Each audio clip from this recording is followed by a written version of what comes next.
Hechas de antemano por nuestro Señor, y Él sabe perfectamente en qué tiempo tienen que suceder.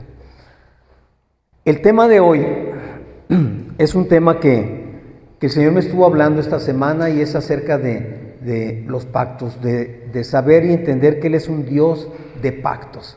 ¿Quién sabe que Dios es Dios de pactos? ¿Quién puede decir que lo sabe? ¿Sí? Levanten la mano, digan amén. Cuando nosotros andamos por la vida y tratamos con personas, muchas veces es necesario hacer acuerdos, ponernos de acuerdo con ellas de lo que se va a hacer. Muchas veces, incluso los seres humanos, en nuestras relaciones personales nos hacemos promesas. ¿Sí? Por ejemplo, cuando nos vamos a casar, hacemos promesa de lo que nosotros queremos, ¿no? Y prometemos a la otra persona que le vamos a ser fiel, le prometemos que vamos a respetarla, le prometemos que vamos a cuidar de ella, pero como los hombres somos de por sí imperfectos, muchas veces no podemos o no sabemos respetar esos pactos que hacemos. Porque eso es lo que se hace, es un pacto, ¿no? Es un pacto donde dos personas iguales se prometen una a otra cosas. En el caso de Dios sucede algo muy especial, porque ciertamente cuando hacemos un pacto con Dios o Él hace un pacto con nosotros, estamos hablando de pactos desiguales, totalmente desiguales. ¿Por qué? Porque si bien Dios tiene el poder de hacer cualquier cosa y de cumplir cualquier promesa que Él haga, de nuestra parte sucede todo lo contrario. Nosotros no tenemos ni la capacidad y muchas veces ni siquiera la intención de cumplir una promesa. Pero aún así, Dios se ha manifestado a lo largo de la historia, desde el principio, como un Dios amoroso y que pacta con el hombre. Le gusta pactar con el hombre, aún sabiendo que el hombre muchas veces no va a cumplir con ese pacto que establece Él. Y esto lo podemos ver desde el principio. Desde el principio, en el Génesis, Dios hace pacto con Adán cuando le entrega toda la creación y le dice: yo te la entrego, tú vas a sojuzgarla, vas a señorearla y vas a gobernar sobre toda la creación.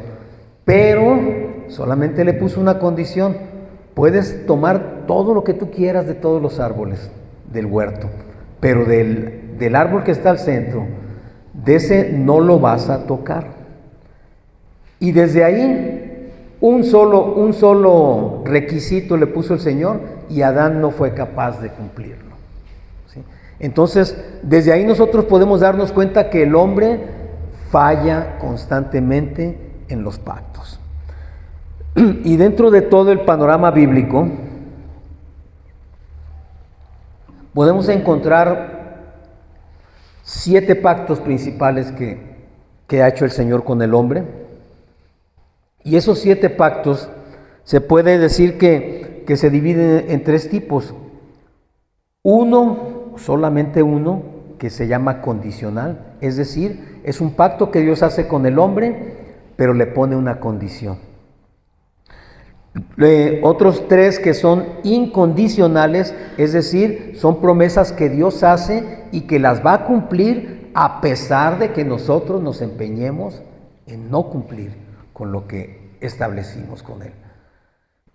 Y hay otro que se conoce como pacto general, es decir, es un tipo de pacto donde todo mundo puede participar, donde está abierto para todas las personas, para todos los hombres.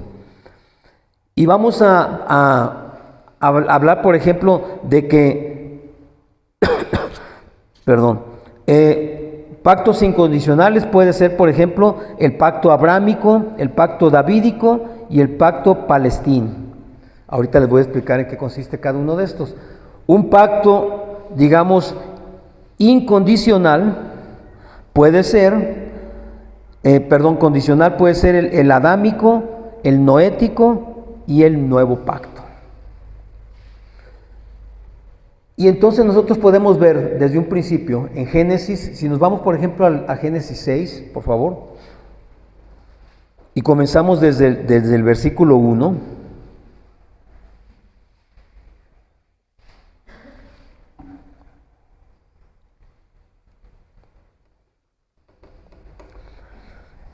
Estamos hablando del pacto que hace Dios con Noé, ¿sí?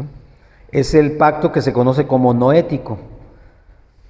Dice en el 6.1 dice: aconteció que cuando comenzaron los hombres a multiplicarse sobre la faz de la tierra y les nacieron hijas, que viendo los hijos de Dios que las hijas de los hombres eran hermosas, tomaron para sí mujeres, escogiendo entre todas. Y dijo Jehová: no contenderá mi espíritu con el hombre para siempre, porque ciertamente él es carne, mas serán sus días 120 años. Había gigantes en la tierra en aquellos días, y también después que se llegaron los hijos de Dios a las hijas de los hombres, y les engendraron hijos. Estos fueron los valientes que desde la antigüedad fueron varones de renombre. Y vio Jehová que la maldad de los hombres era mucha en la tierra, y que todo designio de los pensamientos del corazón de ellos era de continuo solamente el mal. Esto sucedió en tiempos de Noé, y nos habla de que conforme se multiplicaron los hijos de Dios y los hombres en la tierra, fue creciendo la maldad en el mundo. Y eso no solamente sucedió en los tiempos de Noé, eso sucede actualmente. La maldad se multiplica de una manera tan extraordinaria que, como dice aquí el Señor, todo pensamiento del hombre está de continuo en el mal. Siempre estamos pensando cómo hacer las cosas mal, cómo desobedecer, cómo no acatar una instrucción, cómo no hacer lo que nos corresponde hacer, cómo hacemos cosas porque aparentemente nadie nos ve. ¿Cómo seguimos haciendo cosas que sabemos que están mal, pero insistimos y las continuamos haciendo? Porque como dice la palabra, nuestros pensamientos están de continuo en el mal. Son continuamente para el mal. Eso es natural, y es natural en el hombre porque es parte de nuestra naturaleza. Pero aún así, aquí nos habla de la historia de Noé, y nos dice que el Señor está en un momento dado, está enfadado con toda la humanidad y decide, todos saben, decide acabar con toda la vida en la tierra. Para esto dice en el 6.9, ahorita vamos a leerlo, dice que en ese tiempo vivía Noé, y dice: estas son las generaciones de Noé. Noé, varón justo, era perfecto en sus generaciones. Con Dios caminó Noé, y engendró Noé 3 hijos, a Sem, a Cam y a Jafet. Y se corrompió la tierra delante de Dios, y estaba la tierra llena de violencia. Miró Dios la tierra, y he aquí que estaba corrompida, porque toda carne había corrompido su camino sobre la tierra. Dijo pues Dios a Noé: he decidido el fin de todo ser, porque la tierra está llena de violencia a causa de ellos, y he aquí que yo los destruiré con la tierra. Y le dio las instrucciones para construir un arca. Es importante ver cómo dentro de toda la maldad que existía en ese tiempo, Dios encontró en Noé un varón perfecto para acercarlo a él y hacerlo instrumento de su propósito. Y dice que le mandó construir el arca.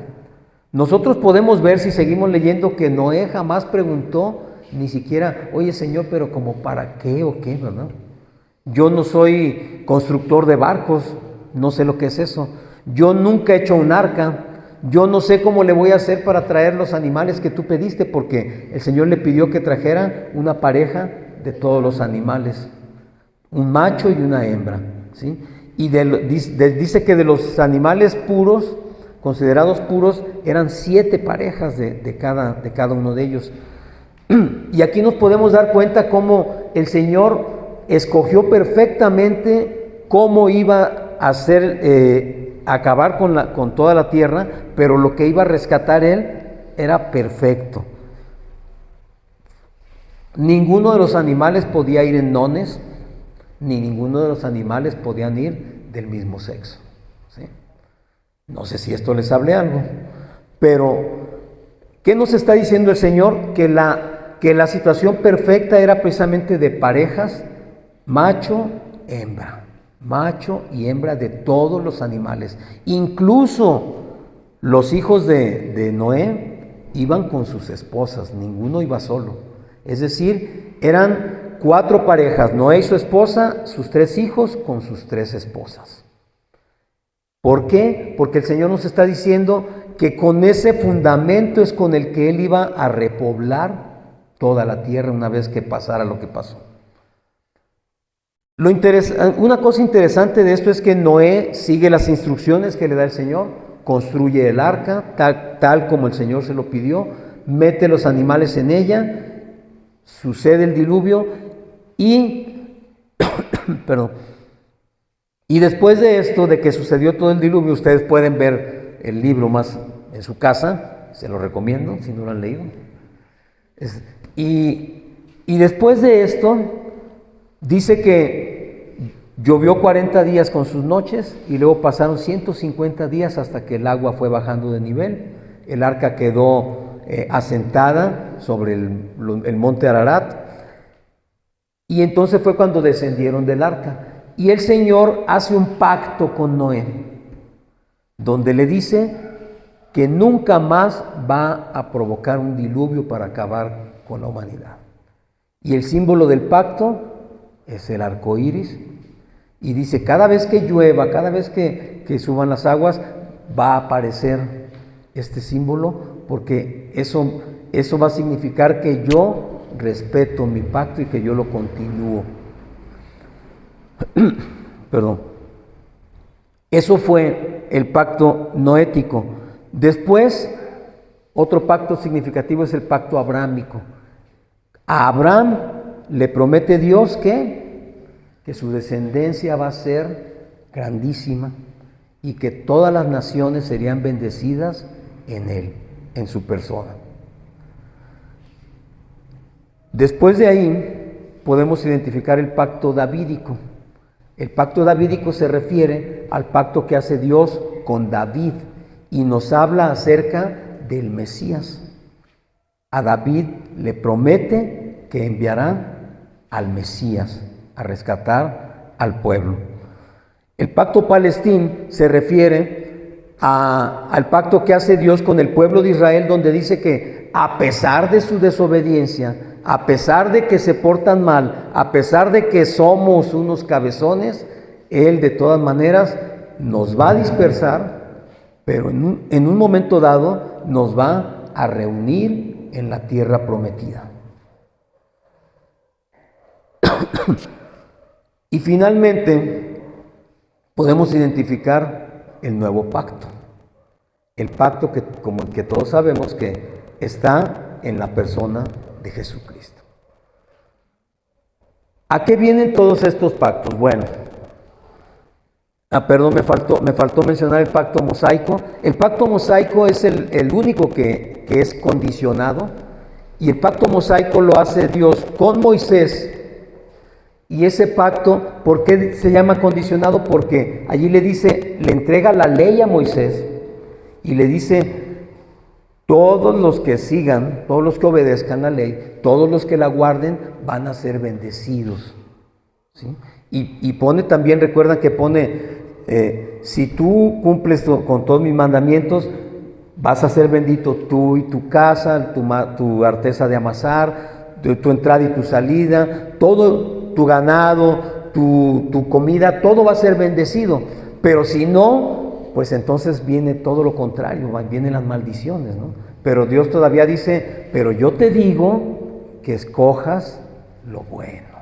O sea, Dios quiere que tú escojas lo bueno. ¿Por qué? Porque el pacto de Él siempre va a ser para que nosotros estemos mejor, no para que estemos peor ni para que estemos mal. Bueno, perdón. Discúlpenme, es que se me está cerrando la garganta. Ok. Hay algo muy importante aquí que quiero que nos quede muy claro. Los pactos de Dios ciertamente son inmutables, son eternos. Está la promesa y Dios la cumple. Si nosotros hacemos lo que marca el pacto, podemos tener la seguridad de que Dios va a cumplir su promesa. Porque Él no miente, ni cambia de opinión, ni se echa para atrás, como decimos nosotros, ¿no?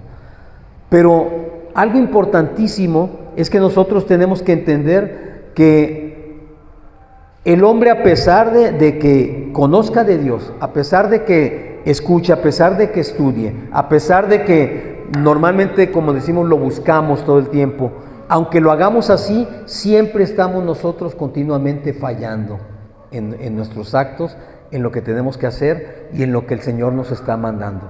¿Por qué? Porque nosotros siempre, y esto lo hemos hablado muchas veces, siempre estamos queriendo hacer lo que nosotros queremos hacer.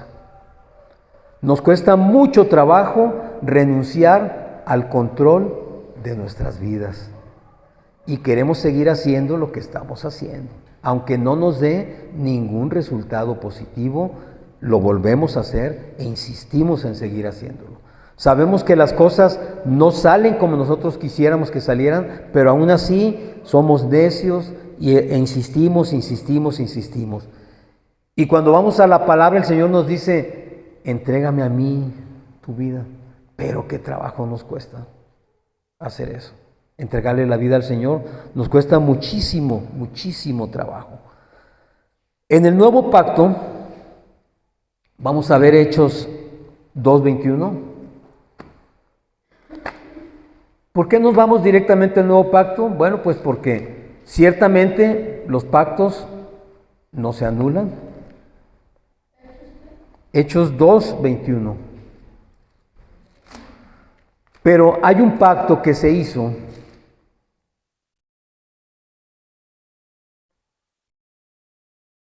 en la figura, en la persona de Jesús.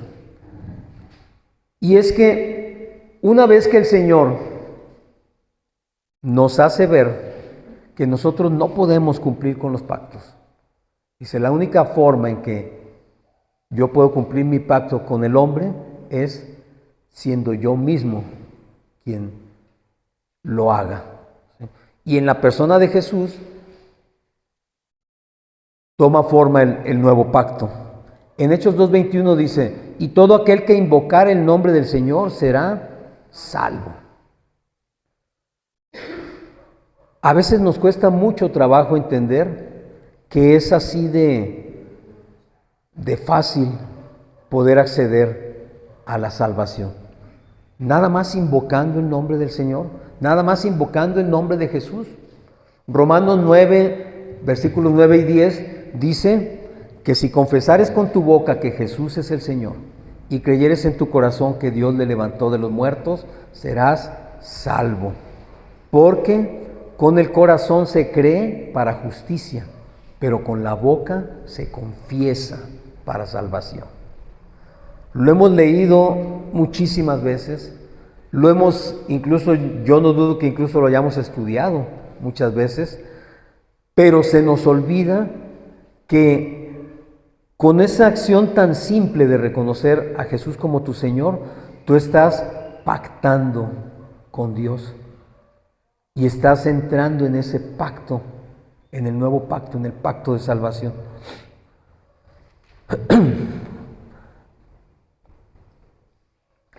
Este pacto, aunque se lleva a cabo en la persona de Jesús, aún en el Antiguo Testamento, Dios ya lo había dado a conocer. Si saben, porque así lo dice la palabra, Dios dice: Dios no hará nada sin antes darlo a conocer a sus escogidos, los profetas. Es decir, todo lo que Dios va a hacer, primero lo da a conocer.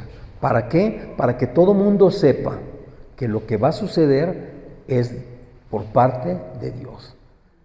Nada debería tomarnos por sorpresa, porque todo está escrito, pero sin embargo sí lo hace. En Jeremías 31, del 31 al 34, podemos comprobar esto que les estoy diciendo. Jeremías 31,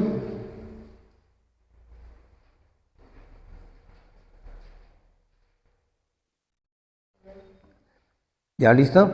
Ok, Jeremías más o menos vivió por los años 700 antes del nacimiento de Cristo. Y fíjense lo que dice aquí. Dice, he aquí que vienen días, dice Jehová, en los cuales haré nuevo pacto con la casa de Israel y con la casa de Judá. No como el pacto que hice con sus padres el día que tomé su mano para sacarlos de la tierra de Egipto, porque ellos invalidaron mi pacto, aunque fui yo un marido para ellos, dice Jehová. Pero este es el pacto que haré con la casa de Israel después de aquellos días, dice Jehová. Daré mi ley en su mente y la escribiré en su corazón, y yo seré a ellos por Dios, y ellos me serán por pueblo. ¿Se dan cuenta que aquí habla de dos casas, la casa de Israel y la casa de Judá? Israel se refiere al pueblo espiritual de Dios. Y en ese pueblo espiritual estamos tú y yo. Estamos incluidos en ese pueblo. Y dice aquí que no va a ser como el pacto que hizo con ellos cuando los sacó de Egipto. ¿Cuál es el pacto que hizo con ellos? El pacto mosaico, el de la ley. Porque cuando los sacó de Egipto, lo primero que les entregó fue la ley, para que todo mundo supiera lo que le agrada y lo que no le agrada al Señor. Pero ese pacto dice aquí que la gente, las personas, el pueblo lo invalidó. ¿Por qué lo invalidó? Pues porque no lo cumplieron. Porque a pesar de que lo tenían manifiesto en las tablas de la ley, no lo cumplían. Y todos conocemos la historia. El pueblo de Israel constantemente fallaba, constantemente se iba hacia la idolatría, constantemente hacía lo contrario de lo que el Señor les decía que hicieran, y aún así el Señor una y otra y otra y otra vez los salvaba y los rescataba. ¿Que sufrían las consecuencias? Por supuesto. Toda desobediencia trae una consecuencia. Toda mala acción trae un mal resultado. No es un castigo de Dios, es simplemente el resultado de una decisión mal tomada y la tenemos que afrontar. Pero aún así, cada vez que el pueblo clamaba a Dios, Dios se manifestaba y eran rescatados nuevamente, y eran traídos nuevamente a la presencia del Señor. Y dice entonces que este nuevo pacto ya no va a estar escrito en tablas de piedra, como la ley, sino que va a estar escrito en nuestros corazones. Y fíjense bien cómo son las cosas. Todos sabemos que incluso las personas que no conocen de Dios, o que incluso muchas veces hasta lo niegan, de cualquier manera saben en su corazón qué es correcto y qué no es correcto. Aunque a ti nunca te hayan hablado del Señor, tú sabes lo que es bueno y lo que es malo. Eso significa que la ley está en nuestro corazón. Ahí está escrita. Nosotros sabemos perfectamente, y no importa dónde vivas, en qué país, sabes perfectamente que hay cosas que no es correcto hacerlas. A eso se refiere cuando dice que esa ley va a estar en su mente y en su corazón. Y luego dice, y no enseñará más ninguno a su prójimo, ni ninguno a su hermano, diciendo, conoce a Jehová, porque todos me conocerán, desde el más pequeño de ellos hasta el más grande, dice Jehová, porque perdonaré la maldad de ellos y no me acordaré más de su pecado. ¿Te suena esto? ¿Te suena el hecho de que a pesar de que hayamos hecho muchas cosas mal en nuestra vida, el día que llega el Señor a tu vida, ese día perdona tus pecados y no los trae a la memoria nunca más? Porque ese es el pacto que hizo Él. Aún lo está manifestando aquí, aún antes de la venida de Jesucristo. ¿Qué es lo que sucede entonces? En Hebreos 9:15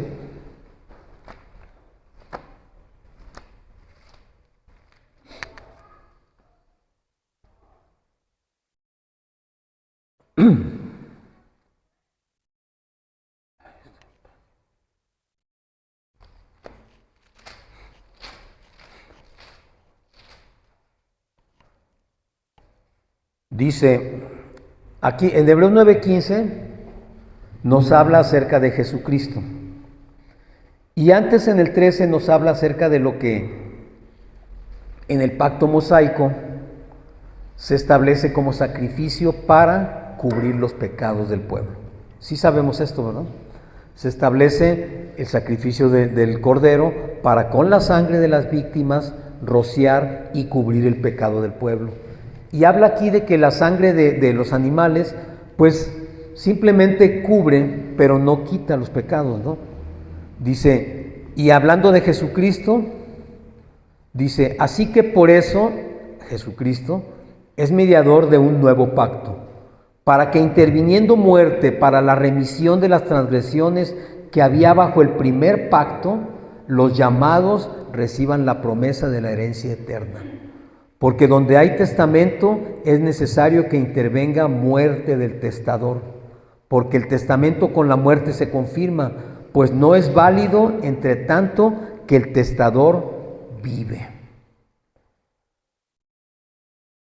Aquí nos habla de que es necesaria la muerte para la remisión de los pecados. ¿Sí saben qué es remisión? ¿Sí entienden qué es remisión? A ver. ¿Sí o no? Si alguien no entiende, a ver, levante la mano. Ok. Cuando habla de remisión, remitir significa quitar de aquí y poner en otro lado.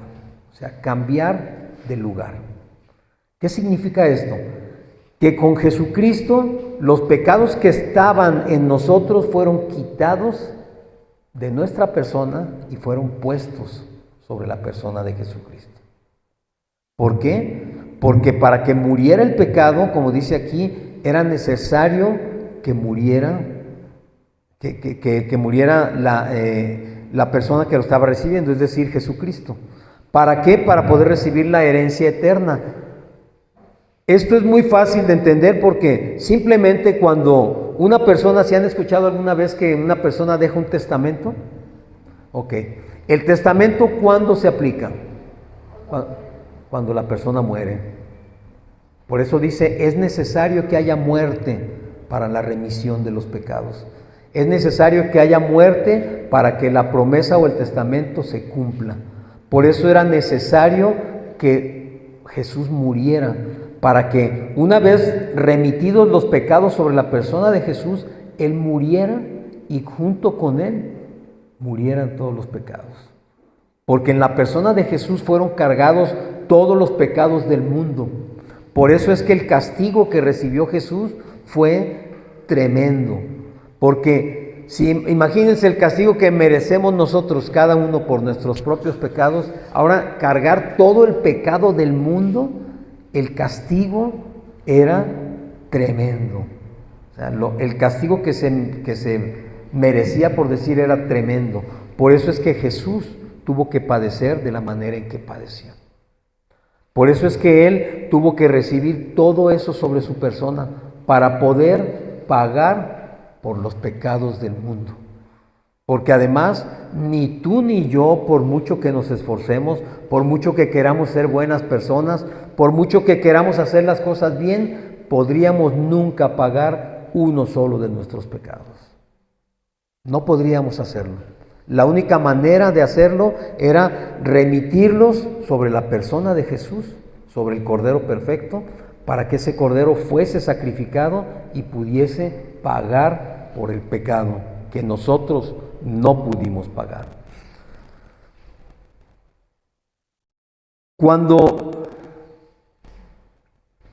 Cuando Jesús viene al mundo y viene con el propósito de pagar por los pecados de todos nosotros, Jesús sabía perfectamente a qué venía. Jesús sabía perfectamente lo que le esperaba. Jesús sabía todo el castigo que habría de recibir. Para él no era una sorpresa, para él no fue algo que digamos se le saliera de su control. Él sabía perfectamente todo lo que iba a suceder y así lo dio a conocer a sus discípulos. Les decía, es necesario que muera, es necesario que suceda esto, es necesario que el Cordero de Dios sea castigado, es necesario que el Cordero de Dios sea muerto. ¿Por qué? Porque es la única manera en que ese herencia o ese testamento podía llegar a cumplirse. Porque dice la palabra que el testamento o la herencia no es válida en cuanto el testador vive. Entonces era necesario la muerte. No había otra forma, no existía otra manera. Si nosotros hubiésemos tenido que ir a pagar por esos pecados, ni todas las personas del mundo hubiéramos podido pagarlos. Nadie hubiera podido. Nadie absolutamente. Por eso fue necesario que Jesucristo tomara nuestro lugar. Y fíjense bien, estamos a punto de, la próxima semana comienza lo que todo el mundo conoce como la Semana Santa. Ustedes saben que cuando se presentaban las víctimas para el sacrificio, se presentaban dos corderos. Y entonces se presentaban los dos corderos ante el sacerdote y se echaban suertes para escoger cuál es el que se iba a sacrificar. Se escogía uno para el sacrificio y el otro cordero se liberaba. ¿Sí? ¿Sí recuerdan ustedes que cuando presentan a Jesús a juicio, presentaron también junto a él a un, pues podríamos decir a un criminal, a Barrabás? ¿Sí? ¿Sí lo recuerdan o no? Recuerdan que son presentados y que Pilatos pues porque él no quería matar a Jesús, porque él veía que era inocente y les da a escoger al pueblo, es decir, lo deja a la suerte. ¿A quién escogen para salvar? ¿Salvamos a Barrabás o salvamos a Jesús? ¿A quién escogió el pueblo? A Barrabás. Es decir, las dos víctimas que se presentaron estaban allí para ser sacrificadas, pero la víctima o el cordero perfecto que se tenía que escoger fue Jesucristo. Y fíjense bien, qué interesante, no sé si ustedes sepan qué significa el nombre de Barrabás. ¿No? ¿No saben qué significa? Bueno, Barrabás significa hijo de Dios. Bar Abba. Bar es hijo, Abba es padre o es Dios. Bar Abba. Es decir, Jesús tomó el lugar que le correspondía a Barrabás, a los hijos de Dios. ¿Quiénes son los hijos de Dios? Nosotros. Jesús tomó el lugar que nos correspondía a ti y a mí.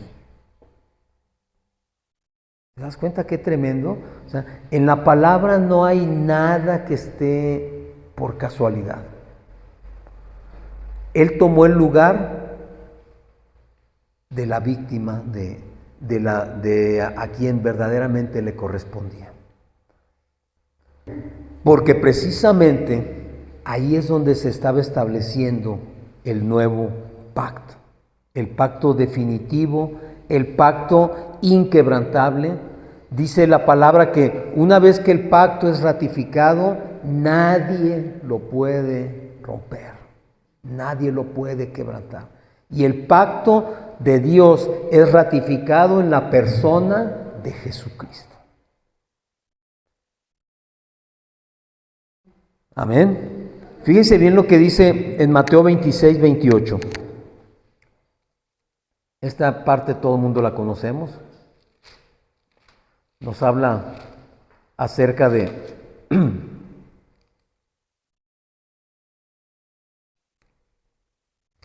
16, ya me pasé. 26, 28 nos habla acerca de la última cena. Y todos sabemos que antes de ir Jesús al martirio, antes de ser entregado, cenó con sus discípulos. Cenó con sus discípulos y entonces Él les habla acerca de lo que va a suceder.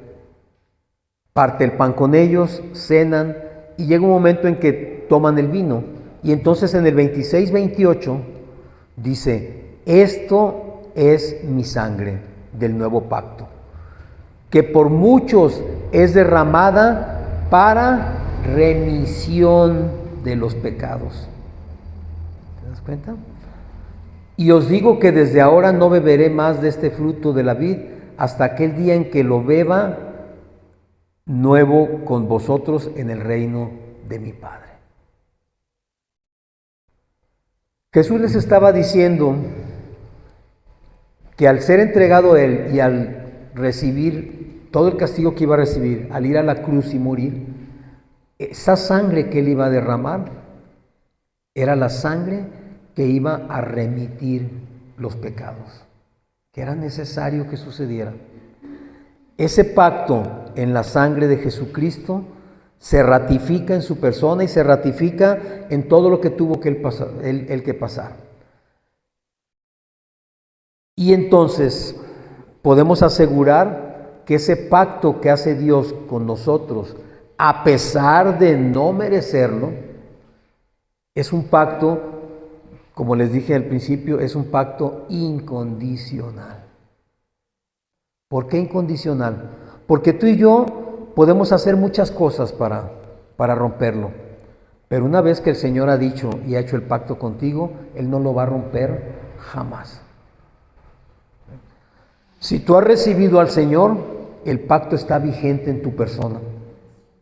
Y a pesar de todos los errores que cometamos, a pesar de todas las tonterías que hagamos y a pesar de nuestra conducta, que ciertamente muchas veces es contraria a la voluntad de Dios, Dios se mantiene inmutable en su promesa. Y eso es algo que a ti y a mí nos debe de dar una seguridad que no debe tener límites, porque si Dios es capaz de cumplir ese pacto a pesar de nuestra negligencia y a pesar de que nosotros llevemos la contraria todo el tiempo, ¿qué nos puede perjudicar? ¿Qué nos puede hacer el mundo? ¿Qué nos puede hacer cualquier cosa que te suceda? Si Dios está cumpliendo siempre el pacto que hizo contigo. Porque el pacto lo hizo ciertamente en la persona de Jesús, pero lo hizo para las generaciones, para el pueblo de Israel.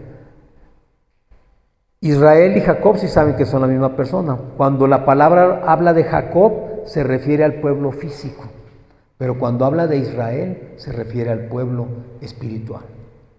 Y la palabra dice que ese pacto se va a cumplir primero en los gentiles y luego en el pueblo de Dios. Tú y yo, porque no nacimos en Israel, bueno, al menos no sé si aquí alguien haya nacido allá, pero por cuanto no nacimos allá, somos llamados gentiles. Es decir, el pueblo judío es un pueblo muy celoso y ellos dicen o ellos creen que todas las promesas de Dios nada más es para ellos. Pero tú y yo sabemos, porque así lo dice la palabra también, que cuando Jesús murió en la cruz, quitó el muro que dividía los dos pueblos. Y de los dos pueblos hizo uno solo. Y en ese solo pueblo estamos incluidos tú y yo. Hijos de Dios, Bar Abba. No lo merecemos, pero Jesús tomó nuestro lugar. No lo merecemos, pero Él remitió nuestro pecado a su persona. ¿Para qué? Para no recordarlo nunca más. A nosotros nos toca únicamente creer. Es el único requisito, creer. Porque tú puedes recibir al Señor, pero si no crees que eres receptor de la salvación, ¿sabes qué va a suceder? Lo que sucede con miles, millones de cristianos que reciben al Señor en su corazón, que vienen los domingos al servicio, pero que el resto de la semana viven como cualquiera del mundo. Y eso, mi hermano, es simplemente el resultado de no haber entendido perfectamente de qué tamaño y a qué tienes derecho cuando has recibido a Jesús en tu corazón y has recibido el regalo de la salvación por gracia, no por obras, para que nadie se gloríe, dice la palabra, sino por fe. ¿Sí? Porque si es por fe, entonces es por gracia. Si te ha quedado claro esto, yo te voy a invitar a que te pongas de pie. Y quiero que hagamos una oración para que si en un momento dado tú has sentido que algo no está funcionando bien en tu relación con Dios, hagas en este momento un pacto delante de Él. Quiero que oremos, acompáñame, Señor Jesucristo, en esta hora, Padre, yo quiero renovar mi pacto contigo. Quiero entregarte toda mi vida, quiero entregarte mis ambiciones, mi familia, mi trabajo, mi salud. Quiero entregarte mi vida toda, Señor. Tú has hecho un pacto con tu sangre para que yo pueda ser salvo y yo muchas veces no he sabido, Señor, vivir dentro de ese pacto.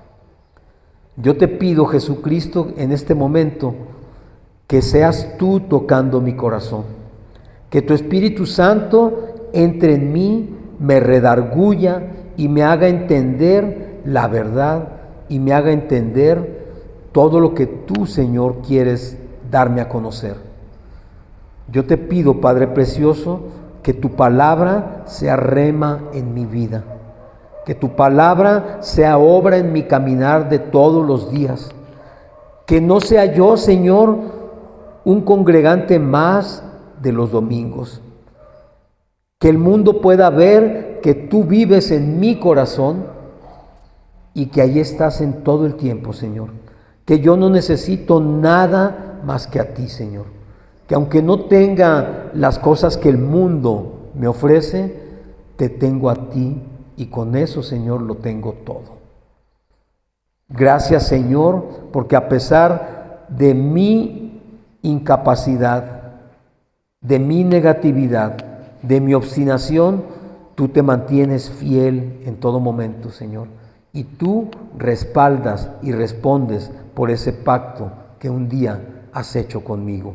Gracias, Padre, en el nombre de Cristo Jesús. Amén y amén, Señor.